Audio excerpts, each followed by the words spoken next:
normal adalah sel tubuh yang sehat dan mengikuti siklus pertumbuhan, pembelahan, dan kematian. Sel normal memiliki peran khusus dalam tubuh seperti menjadi sel otot atau sel darah merah. Atrofi atau pengecilan ukuran sel. Atrofi dapat terjadi karena berbagai faktor seperti kekurangan nutrisi atau penurunan suplai darah. Hiperplasi atau peningkatan jumlah sel. Hiperplasi sering terjadi pada jaringan yang sel-selnya dapat membelah diri, seperti epitel, contohnya dalam penebalan endometrium atau lapisan dalam rahim, sebagai respon terhadap hormon. Dysplasia atau pertumbuhan sel yang tidak normal dan tidak teratur. Sel-sel menunjukkan variasi ukuran, bentuk, dan organisasi yang tidak normal. Displasia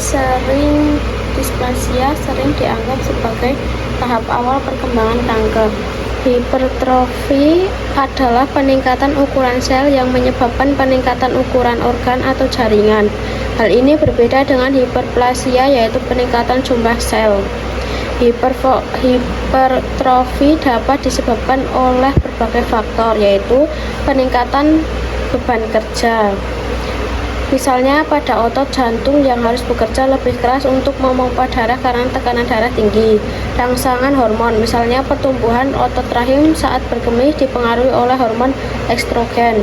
Faktor pertumbuhan, misalnya peningkatan produksi hormon pertumbuhan dapat memicu hipertrofi otot.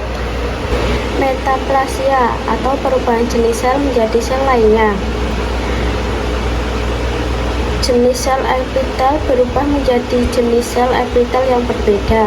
Metaplasia sering terjadi sebagai respons terhadap iritasi kronis atau peradangan. Contohnya adalah perubahan epitel silindris pada saluran pernafasan menjadi epitel squamosa pada perokok. Neoplasia atau pertumbuhan sel baru yang tidak terkendali dan progresif.